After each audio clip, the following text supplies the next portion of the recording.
Hello, my name's Richard Payne. I'm a professor of finance at the business school, formerly CAS, where I'm also associate dean for the undergraduate program. My job here today is to do two things. The first is to introduce you to the school and to tell you what we think makes it special and different. And the second is to explain to you the structure of our programs, our undergraduate degrees, and what they can deliver to you. So without further ado, let's dive in and let's talk about what we think makes the school different. So let's start to talk about what we think makes the school distinctive. I'll start with some numbers, although I won't talk to all of them. The number 6 appears on both the right and the left-hand side of this slide. And the interpretation of those numbers is that the Financial Times ranks us as the 6th best business school in Europe. And the UK government ranks the quality of our research output in business management as the 6th best in the country. So in the estimation of the FT and the UK government, we're clearly a high quality school. The 90% number on this slide is important to you as a student or a prospective student. 90% of our graduates go on to do graduate level jobs in the field for which they were trained, or they go on to further study in their field. So they may go on to a master's program, or they may go on to a graduate level position in a bank or a conglomerate. So those are the numbers. Let me just talk about some qualitative features that I think makes the school different. And having worked in several business schools, these are my reflections.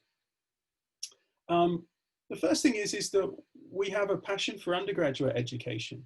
We have MBA programs, an MSc program. We have an undergraduate program too. But unlike many of our competitors, we see those three types of student, undergraduates, master's students, MBA students, we see them similarly. Many business schools kind of prioritize their MBA. We don't. We have as much regard for our undergraduate students as we do for our MSc and our MBA students. And we think undergraduate education is as important as MSc or MBA education is. The second thing that I found distinctive about the school when I arrived is the extent to which what we teach is interwoven with what people do in the real world. As I've already described, our faculty are world-class researchers.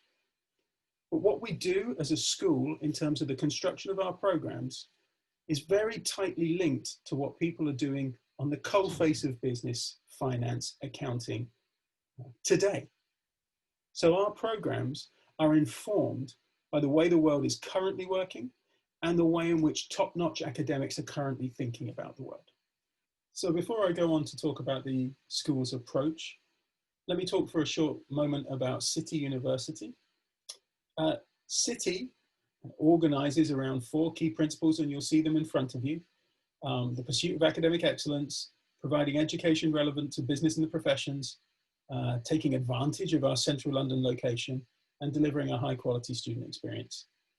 You'll already have seen these embedded in what I've told you. I've talked about the excellence of our academics, our research output ranking. I've talked about how our programs and our entire approach is informed by business and what's going on at the coalface of professional life. So we aim to embed these principles in what we do because we feel that we're a core part of City University. We're one of the 5 constituent schools. What you will see as we continue through this talk is that these 4 principles will emerge again and again. They're embedded in what we do. So let's proceed to talk about our approach as a business school. And our approach centers on 3 things, 3 Ps if you like: people, place, and practice. Let's start with people. Of course, the most important set of people for us are our students, you.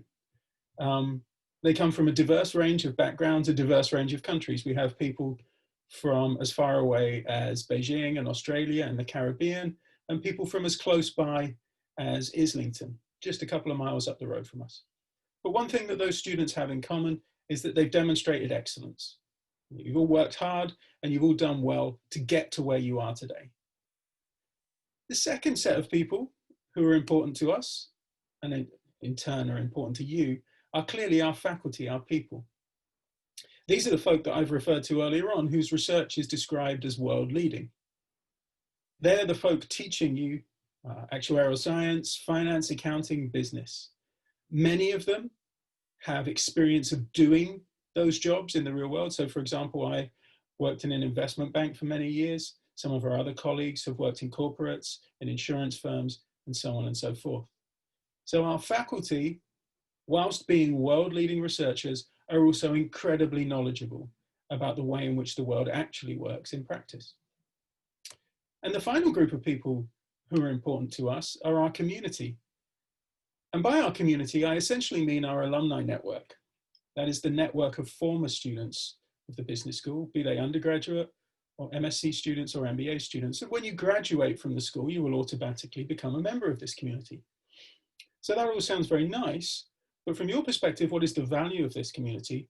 The value of this community is that in your home country, they give you a valuable source of information about the school and how to study and how the programs are structured. So if you can connect with some of our alumni, it will be very useful for you in terms of your study, but it may also be very useful for you in terms of your future job prospects. Again, approaching local alumni group in, I don't know, China or in mainland Europe can be very useful for you when you're trying to find a job in a particular area and in a particular geography. So these three groups of people are vital to your experience. First, the group of students that you're surrounded by. Second, the set of faculty who are in front of you, teaching your programs. And third, the wider community into which you're embedding yourself. So let's continue to talk about the second one of those two P's, and that's place. And I'm going to talk about place in a couple of different contexts. So the first is our actual geographical location. And as you can see from the map here, we are located right in the middle of London, pretty close to the boundary, just on the edge of the old City of London. The old City of London being, aside from its historical significance, also being the financial services centre in London. So we're very close to the beating heart of financial services in London. And here's a view of some of the real estate involved in that industry. And of course, if you're a finance or an accounting or even a business student or an actuarial science student, this is a rather great place to be. The other place that we're close to is Tech City. Here you have a photo of Old Street Roundabout, which is kind of the hub of London's tech centre. Lots of startups, lots of high-tech businesses have evolved and have chosen to locate in this area of London.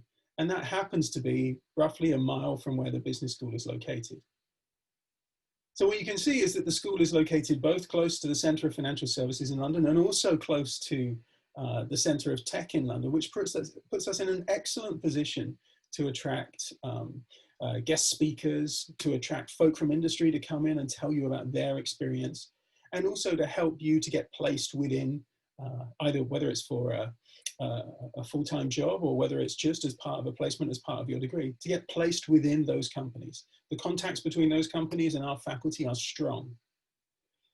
So that's geographically where we are.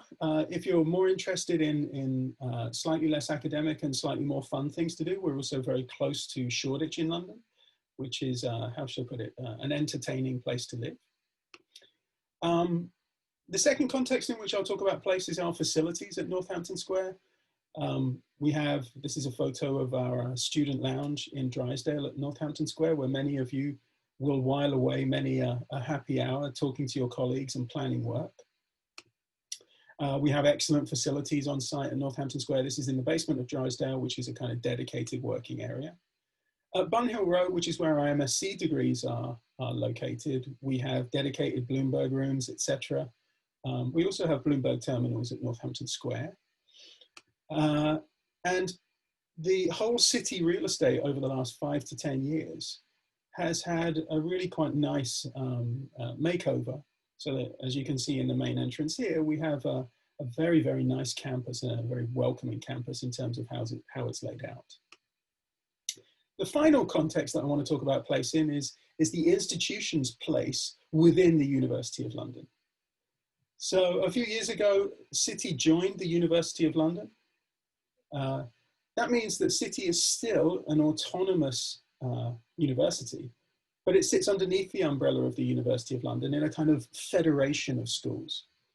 Our membership of the University of London provides us with and provides you with a bunch of benefits. provides you with access to a much wider student community. You can mingle with students from other London colleges, big student societies, sports facilities, and extra accommodation opportunities. So that was a really kind of important new step in our development, which occurred just a few years ago. So on to the final one of the 3 Ps, and that's practice. Again, I'm going to talk about practice in 3 distinct dimensions, all of which we think are important for undergraduate students and their experience as they run through university. The first of them is professional practice. From this year onwards, all of our programs will have some form of professional experience embedded into them. And I don't just mean watching guest speakers from institutions talk to you, or being taught by people who have previously worked in the city or in a big firm. You'll have the opportunity to enroll on a module or take part in an activity where you will have direct experience of working in a professional setting. So it could be that you are undertaking a group project for a particular company. Or it could be that you are on a micro placement in a particular firm. Our belief is that getting students access to the professional world early in their degrees is vital for producing employable graduates. The second thing that we think is important, or is at least very useful to you, is international exposure. So for most of our degrees, you can choose to study for at least part of your degree overseas. As we'll see later on, you can go on a replacement term, or you can go on a sandwich year. And many of our students come back from these experiences saying that it has changed the way they think about the world, it's changed the way they think about study, and it's changed the way they think about work. Exposure to a university in the Far East or in the Americas has broadened their outlook and made them think much more widely about what they would like to do in the future. So again, you will have exposure, or you will have access to those opportunities. And the final thing that we think is important is service to society. You as undergraduates, of course, are at university to build your human capital. But at the same time, we feel strongly that you and all of us should be trying to give back, should be trying to serve the societies in which we live. So what you'll see here is a photograph of some of the business school team who are helping to, how shall I put it, refresh one of the gardens around the university area. So, international practice, professional practice, and serving society, all of those things will be embedded in your degree programs. So finally, let me talk you through our programs. Our programs divide rather neatly into 4 clusters. We start with a cluster of 1 program, which is the BSc in Accounting and Finance, which kind of stands alone. Then we have 3 separate clusters of degrees, 1 in Actuarial Science, 1 in Finance, and 1 in Business Management, and they all contain multiple programs. And you can see them in front of you here. So the Actuarial Science cluster contains the long-standing BSc in Actuarial Science and the newer degrees in Finance with Actuarial Science and Data Analytics with Actuarial Science. Our 3 finance degrees live inside the finance cluster, and the business management cluster contains 6 members, the newest of which is highlighted at the bottom there, which is the BSc in business management with social purpose. We will accept students on that program starting from September 2021.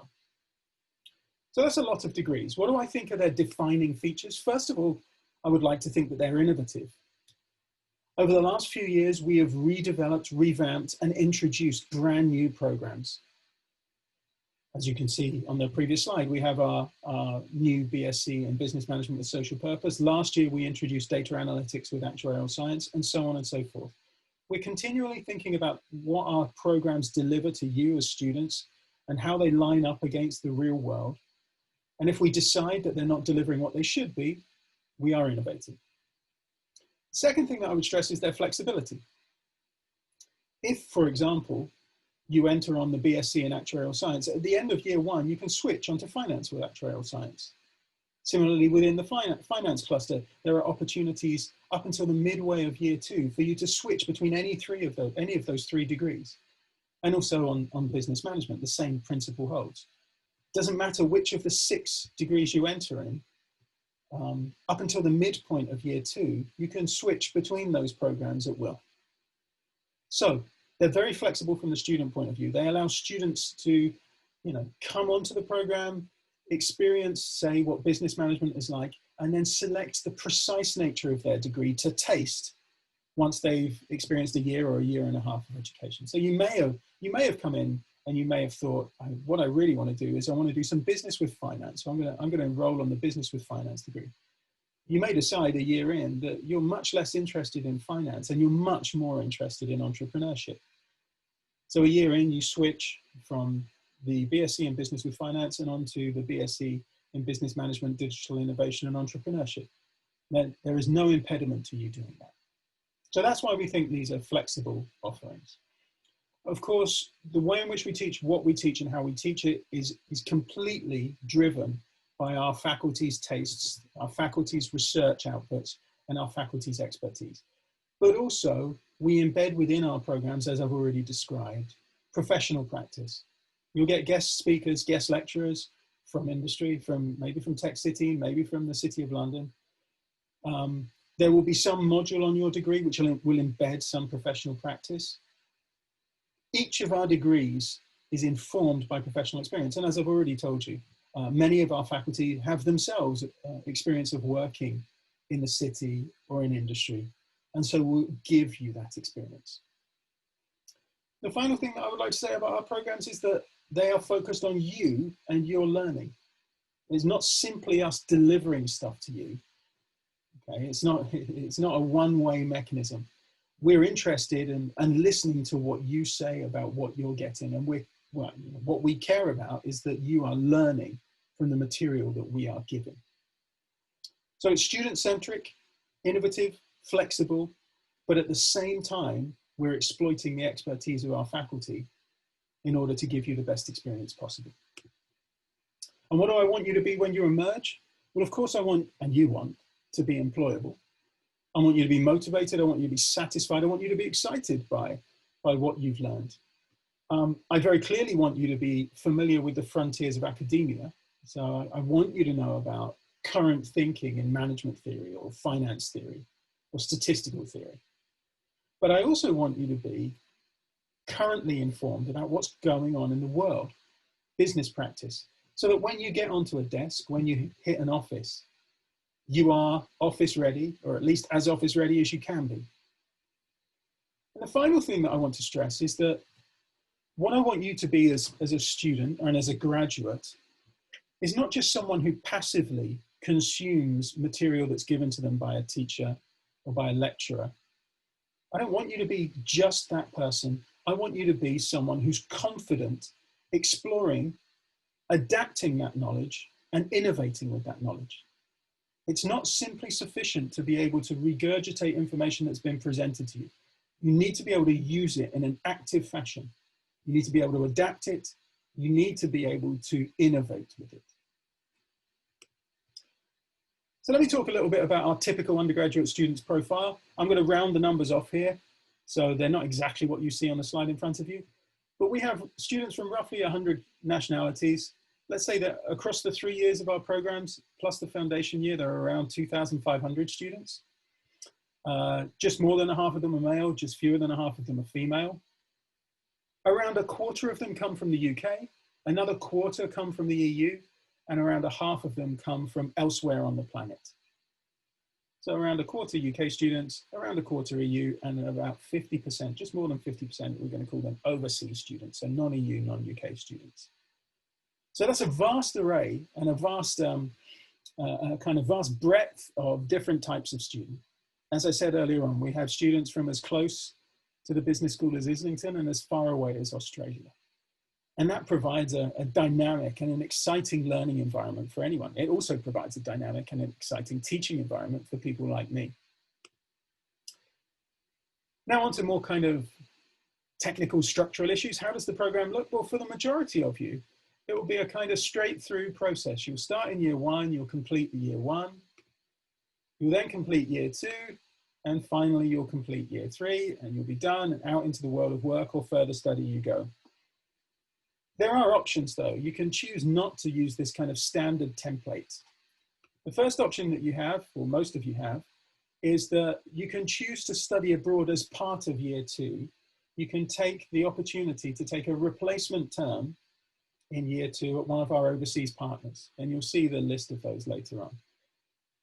So this doesn't elongate or change the length of your degree in any way. You're just replacing a term at CAS with a term overseas. And in order to do that, what we've had to do is we've had to make arrangements whereby the modules that you would have studied at CAS are replicated at our overseas partners. So you're taking very similar modules, but overseas rather than at CAS. You still graduate in 3 years. The other option is to extend your degree by 1 year and take either a 12-month professional work placement or a year of study abroad as a sandwich year. So now your degree becomes a 4-year program. And many of you may have enrolled on these 4-year programs, but your degree becomes a 4-year program, which embeds in between year 2 of study and year 3 of study, either 12 months in industry or 12 months at an overseas partner. So here you have a 4-year program, but you're embedding in it international experience and or work experience. These are some of the places that our students go to do their work placements at. You'll see lots of big financial institutions here, lots of big corporates. So I'm seeing JP Morgan, I'm seeing L'Oreal, I'm seeing Barclays, and so on and so forth. So an impressive array of workplaces. And these are the kind of places that our students go in their study abroad. So you've got institutions there in Australia, in South America, in the United States of America, in Canada, and of course in Europe. This is not the full list of institutions. This is just a selection of them to show you the breadth of where we send our students. Finally, on to student supports. For high achieving students, regardless of where you come from, you have access to scholarships of up to £2,000. So the Lord Mayor of London Scholarship for highly qualified students and the Cass Business School International Student Scholarship for high performing international students. So it doesn't matter whether you're international or whether you're UK, these scholarships are available. One of them is available to you. In year 1, we give you an accommodation guarantee. Even if you reside in London, there's a guarantee that we can provide you with accommodation with one of our accommodation partners. And the room rates are around £150 per week. The university provides excellent central facilities to support you. So there's a student center, there's pastoral support through the chaplaincy, some mentoring schemes, and City Buddies is an interesting scheme whereby you get paired up with a student who's further ahead of you in university life. So you can they can help you through the process of being a student. Let me talk finally about where our students go after they graduate. And what you see here is another list of impressive companies. Morgan Stanley, UBS, JP Morgan, Credit Suisse, etc. On the finance side, you've got the Bank of England and Goldman Sachs up there as well. Then you've also got BP, IBM, Microsoft on the big corporate side.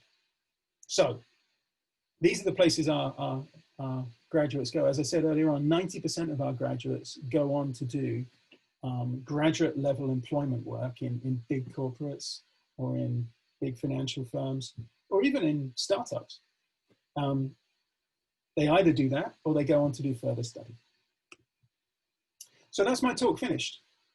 Thank you for your attention. I hope you found it interesting. And you have an email address here, cassug@city.ac.uk, in case you have any queries. So I hope to see you soon.